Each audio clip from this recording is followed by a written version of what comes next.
Today's video is quite exciting for me, and I'm a little late to the party. A lot of you have watched videos about this camera now, but all of those videos was sponsored video. This one isn't.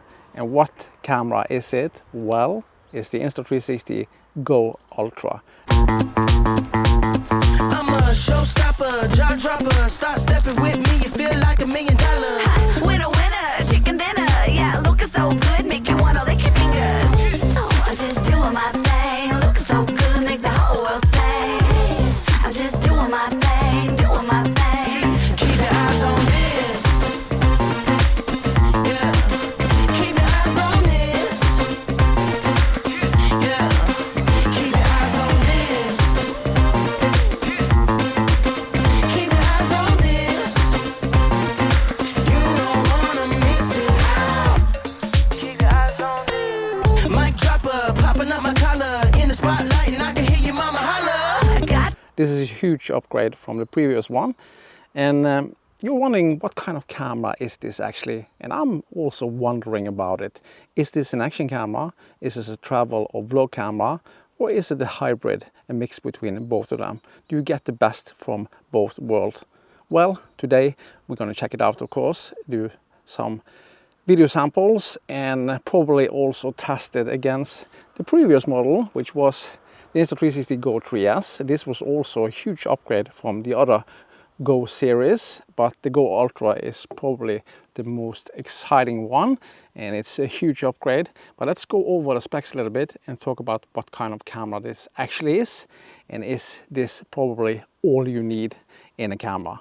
Let's talk about the specs. The GO Ultra is a big step up from the previous model. It's got a new 1/1.2 inch sensor, and in many ways that means actually that the sensor on the GO Ultra is as big as the Ace Pro 2, actually 1% bigger than the Ace Pro 2 and also the Action 5 Pro. So it's a big step up from the previous version GO 3S, which got a 1/2.3 inch sensor. That means it's capturing 200% more light, which is going to be a game changer for low light shooting.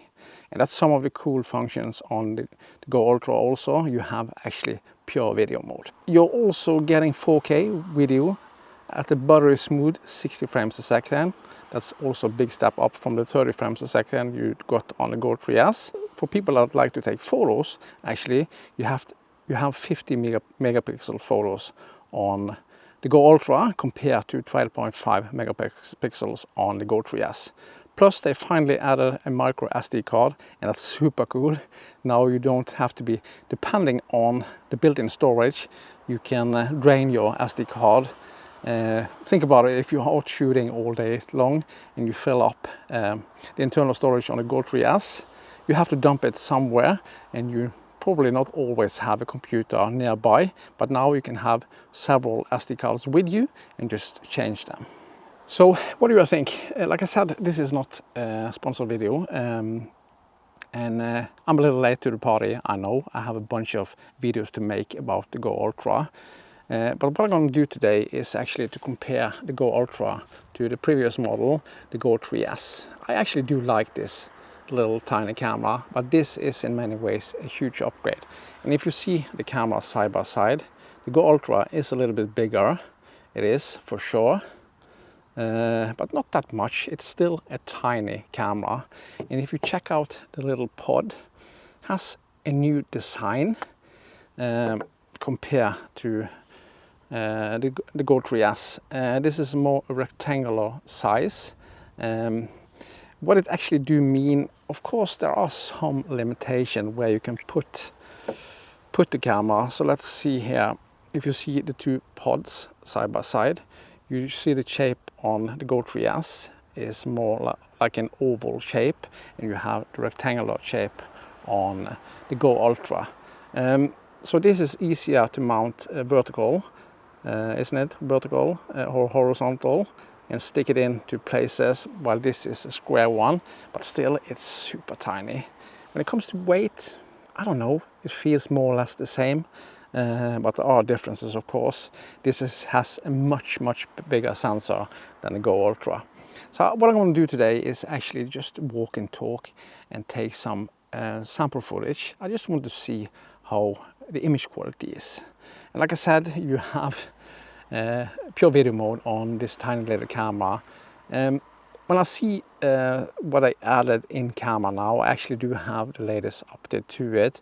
Yes, you have pure video mode, and you also have auto pure video mode, which means for me especially, I usually go in nature and it can be mixed conditions of light. Then having the auto mode is of course perfect, and the camera will do its thing to just change the settings so you get the overall best image quality all the time. The Go 3S has limitation when it comes to low light, and of course it has a much smaller sensor, and you also do have interchangeable replaceable lenses on the Go Ultra like you have on the Go 3S. But let's stop talk about the specs and size and all of that. The Go Ultra is a little bit bigger than the Go 3S, and also that means you have a bigger screen on the Go Ultra. It's also a flip-up screen like you have on the small little Go 3S, and you also have here a fantastic grip which makes it easier to hold the camera while vlogging. That is something I actually do like. Of course, when it comes to battery life, it's way better on the Go Ultra compared to the Go 3S. That's something that was bothering me a little bit about this tiny little camera, because sometimes I want to go out and run, and if you only have 20 minutes of 4K, that's not impressive in many ways. You have way more battery life on this pod. When it comes to being waterproof, it's the same on the Go Ultra as it is on the Go 3S, which means that the pod is the only thing that are waterproof. When it comes to color profiles and presets, it seems to me they haven't added a flat color profile on the Go Ultra. Hopefully that is something that will come in future updates. You have some color presets or profiles you can use and test and have fun with, but I do like to use the flat color profile. Still, it's an 8-bit camera, it's not a 10-bit. I know people was hoping for that, but I think for 99% of people 8-bit is good enough. So we're going to compare this camera. I just want to see how good the image quality is, how good the internal audio is, and I also want to see if this camera is compatible with the Mic Air. I don't think so. According to the specs online, it seems to be compatible with DJI Mic 2. I find it kind of strange that they haven't added that to an update now.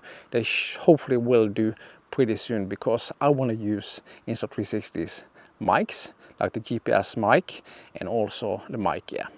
But let's stop talking about the specs and all of that. Let's do the most important thing, and that is actually to check out how good the image quality is on this tiny little camera. Beat that make you dance more, and got your feet moving on the floor. Oh, I'm just doing my thing, look so good, make the whole world say, I'm just doing my thing, doing my thing. Keep your eyes on this.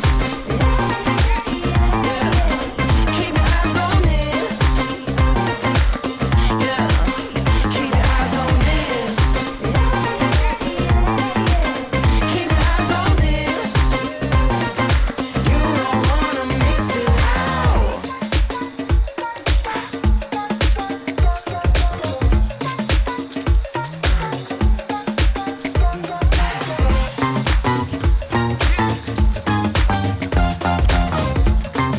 So you just saw some sample footage with the Go Ultra in the woods, and that is what I'm using an action camera for most of the time.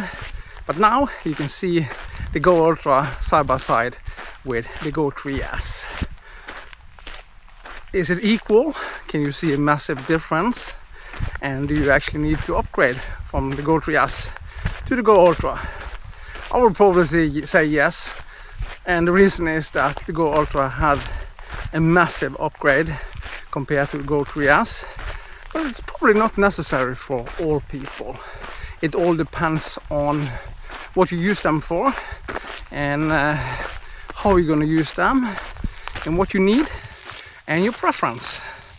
You do have a way more things to do on the Go Ultra compared to the Go 3S. For me, the most important thing is of course the upgrade on the sensor, a way bigger sensor. That means that you can actually record in low light. You can't do that with the Go 3S. It doesn't look good if you record in low light with the Go 3S. But when it comes to form factor and size, the Go 3S has a smaller footprint than the Go Ultra. The Go Ultra is a little bit bigger and a little bit different design on the camera pod. But again, they are both small cameras, but the Go Ultra seems to be a much bigger upgrade. Right now I'm recording in standard color profile, only set the white balance to 5500 and the EV to -0.3. And the reason I've done that is because 95% of people are using this camera in this mode. You do have HDR on the Go Ultra, and that's something I usually have on, especially at daytime, because the camera can change the image based on the amount of light and contrast. It just balances out the image. It looks really nice. Sometimes when you're vlogging, it looks a little bit strange, especially on your face, but usually it looks pretty good. And now you can see a mix of light and shadows. I'm walking on a trail here, so this is a good test actually for me. So what do you think? Is there a massive difference between these two cameras? I know that I'm a little bit late to the party when it comes to testing the Go Ultra, and the reason is that I didn't get it on launch day, so this is not a sponsor video at all. This is actually a real test. This is what you get. And on the Go Ultra you have some color profiles, like I said in the intro, but you don't have a dedicated low light flat color profile. The same is it on the Go 3S. You don't have a flat color profile. You do have some color presets. I don't think the flat color profile is important on the Go Ultra, but again, it do have the same sensor size as the Ace Pro 2 and the Action 5 Pro, actually 1% bigger, so it should have a color profile, a flat color profile. I don't know. It all depends on what you need and what you want. I think I'm going to find a place here where it's a little bit darker. You can call it low light, and then you will probably see the big difference between these two cameras. And what I do like on the Go Ultra, you have an auto pure video mode. That means when the camera detects low light, it will change to pure video mode and do all the things you need to do, just to correcting the image based on the conditions on the light. So let's go under some tree here. So now I'm in an area where the light condition isn't good at all, and you can see the Go Ultra side by side with the Go 3S. What do you think? I just saw that the Go Ultra changed to pure video mode. There is a function on the Go Ultra where actually if it detects low light, it will change, and when it has more light, it will change to normal video mode. And that's a super cool function to have. On the Go 3S, you don't have a dedicated low light mode at all, and the sensor size, like I said, is way bigger on the Go Ultra, so probably the image quality looks good. But standing still now, how is the image quality? You will probably see the difference when I start to move, going towards better conditions. So let's walk a little bit and see. So you see a massive difference in image quality. And do you have a preference? Do you think the Go Ultra is way better than the Go 3S? I would probably say for most people the GO 3S is maybe good enough. But again, if you want the absolute best image quality, probably the GO Ultra is the camera for you.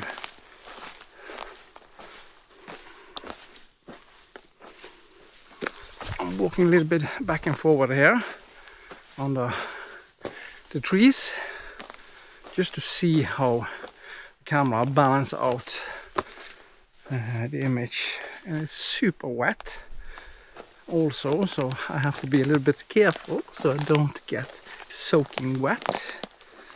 And I want to see now if the GO Ultra changed back to normal video mode, and hopefully I'm not stuck in low light mode, because using pure video mode in good conditions will probably be kind of stupid.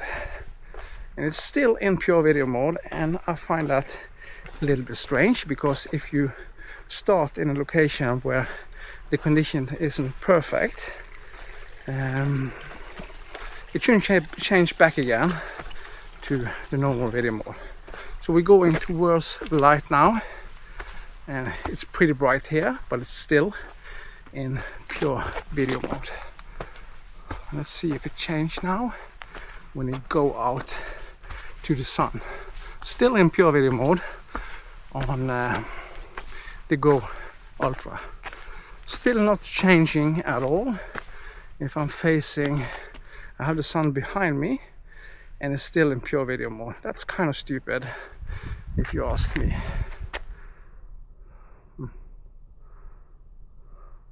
Yeah, I need to manual change it. Yeah, so let's head back. So that was kind of strange when I walked under the trees here in low light. The camera prompted me that it changed to pure video mode by itself, because I have auto detection on.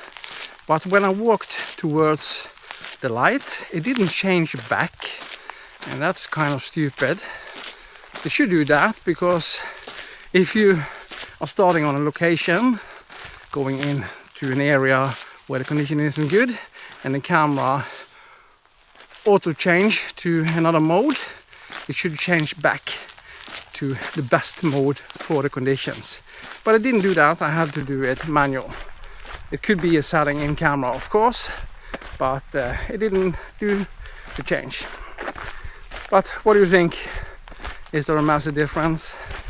I know you've probably seen hundreds of videos about the GO Ultra. Like I said, I'm a little bit late with the test, but this is not a sponsored video. And that's the reason I didn't get the camera on launch day. Hopefully that will happen next time. But the GO Ultra is quite an expensive camera if you compare it to the GO 3S. I think right now it's around $450 for the GO Ultra, the standard pack, and the GO 3S is sitting around $300, and you can get the Ace Pro 2 for around $400, and that's also the same with the Action 5 Pro.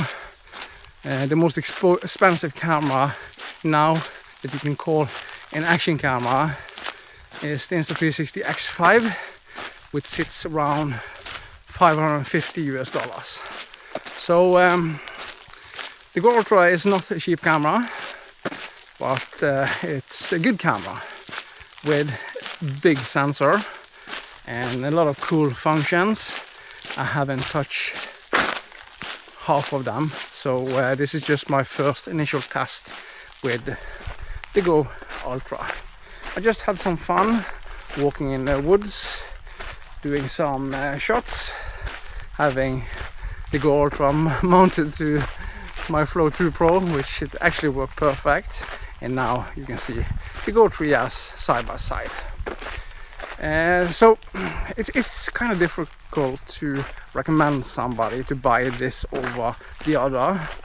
I say this all the time in all of my videos. If I do recommend something, that usually means my preference and what I like. It doesn't mean that you like it. You need just to watch how the quality is and make up your mind based on that. But of course, the GO Ultra is a fantastic camera. I do love the form factor. Small, compact, you can mount it wherever you want. But the GO 3S is a little bit smaller, the pod, so you can probably hide easier. And that's what's perfect with these cameras, these small little cameras. You can just mount them on your chest, on your hat, and they are so easy to hide. And for people that are a little bit shy, it's perfect to use cameras like this. So what do you think? Today was all in normal auto setting, no tweaking at all, just straight out of the camera. So why not give me a thumb up and subscribe and tell me what you think. I'm gonna do a bunch of tests with the GO Ultra compared to other cameras, of course. But today is the GO 3S side by side with the GO Ultra. So let's head back down, and as always, I'll see you in the next one. Bye.